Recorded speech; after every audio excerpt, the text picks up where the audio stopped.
comes to when the ball is snapped inside of 5 or 6 minutes there, 11 seconds on the play clock, 4 or 5 a couple of times, do you have any role in that? I mean, I know you're up in the box, but I mean, do you have any command as far as when the plays are getting in as it relates to? Yeah, for the most part, when being in the box with the ball snap there, you're trying to just, the way we do it operate it, just trying to, when we send the call in and operate it. So we'll send, milking the clock essentially from the play call. So it'll go in late, send it and then play later than normal, and then we get it inside of that 10, 5, 4 second, and then that's where we feel like we can manage it. What was it that you saw during practice with Spencer that made a change from maybe this is a guy that we're adding just for depth purposes to a guy that's actually going to be a little contributor here? Yeah, Spencer's another example of a guy who's trying to take a role, right? Especially when we're so injured. Spencer's done a nice job since we got here of catching the ball, and playing in space. And I think with the bodies we needed, he was a guy that we could take from the tight end room who'd played the stand-up position out of high school and done some good things even last year on the scout team. That we felt like at least he could go out there and manage, playing out in the open space. Good hands, and he's done a great job adapting to that. Obviously, he's been there only a handful of weeks, many of those guys. But I think he's grown in that role and has done a nice job certainly. Is that something that's still going to be like a permanent change even when the depth comes back, or is it kind of? Yeah, I mean, who knows? Who knows how it comes back. He's doing a good job, and I think that's indicative for us. He's added about 12 to 15 pounds since last season. Where would you say you've seen the most improvement from last season to now? In regards to Spencer still with him, yeah, I think he's just matured as far as but his body's changed for sure from one year to the other. He bulked up to be in the tight end, to be more in the box as a tight end for us, and now we've got him split out a little bit, so we're kind of playing with where that weight needs to be, So he's gotten stronger and faster, and I think every day he's get a chance to get a little more outside of the better, How much did Juwan's unavailability impact kind of your game planning? I guess the time frame of that. Did you guys? I think he was undetermined up till kickoff. You just don't really know, and it's been like that every week of camp. Really, it seems like it's been one after the other, and it's kind of really fluctuated in regards to how guys have had to step up. And I've been proud of those young guys who've had to come in and do some things, and even the guys who maybe have been down in the scout team have gotten reps with us because in practice you can't get all the reps, So those guys done a good job rolling in, and Juwan, obviously, we'd love to have him back. It's good to have Johnny back again. Johnny was out for a couple weeks there too in practice, and kind of making sure we're getting healthy, that's the big thing, and that's, those guys who've gone in there have done a good job, and I think each day we get a better chance to get more timing is critical for us.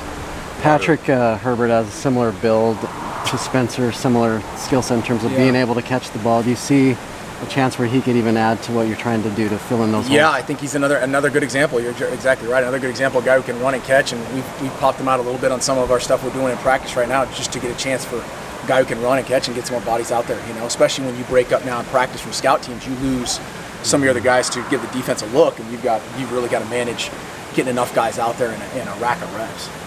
Mario mentioned just the number of called runs in the second half that also had RPO attachments, so it kind of skewed the numbers more towards pass than run, even though you called a good number of them.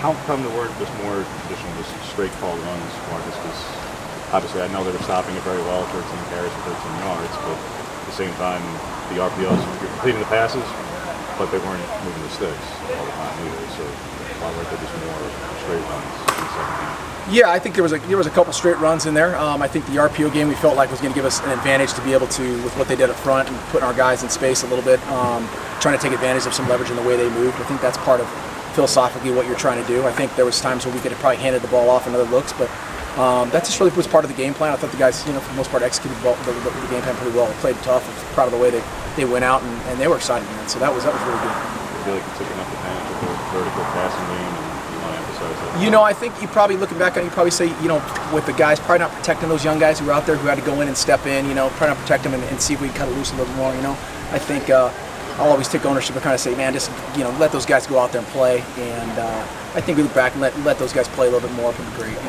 That first quarter, game script-wise, it seems like everything you had drawn up in the lead-up was pretty solid, executed pretty well. I mean, as things sort of changed in the game, was that more of just Kevin Steele making adjustments, or was that just more of a lack of execution down the stretch there?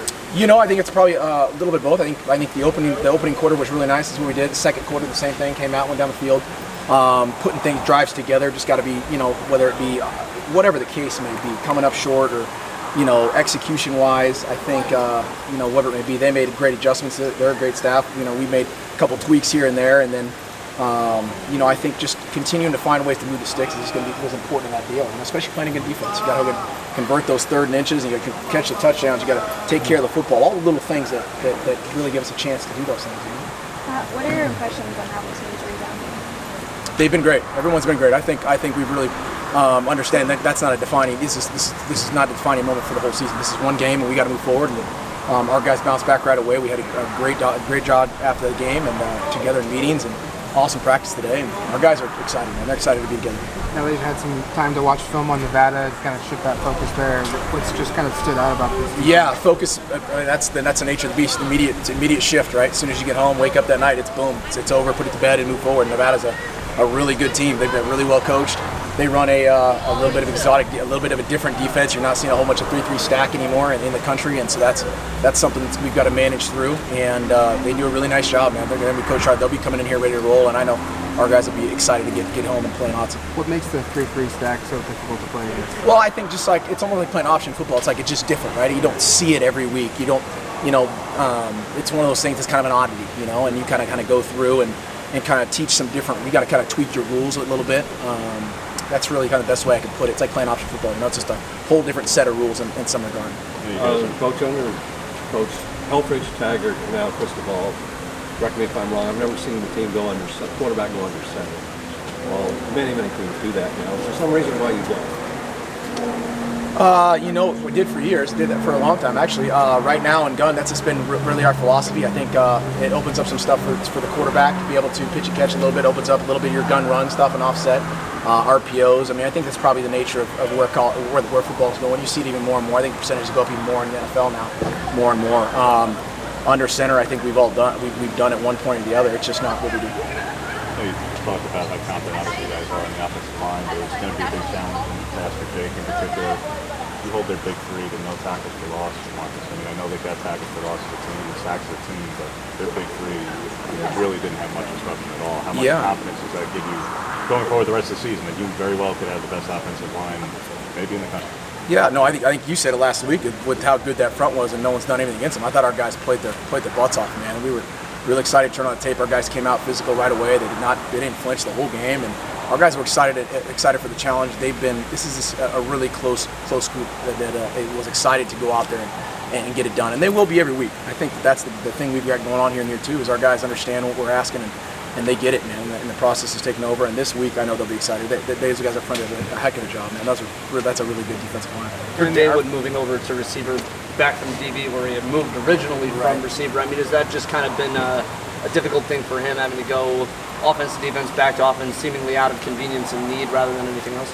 Yeah, it's another example, right? You're pulling a guy, you move to defense, and now you're pulling him back to offense for needs, and he's done a great job of coming over and giving us everything he's got in regards to filling in and not even going through spring camp or the spring training with a wide receiver. So David's another example. Guys come over and really contributed. He's done better every day. When you call RPOs, how much does Justin have for running the ball? Obviously, there's the pass option, but is he an option also to run it as well in those? Yeah, there's an option to run it. It's kind of one of those deals where some of them are option to run or pass, some of them are just run or pass. And I think that you got to look at that in regards to how much you want to protect your guy, sometimes, and how much value you really want to put in him running all the time.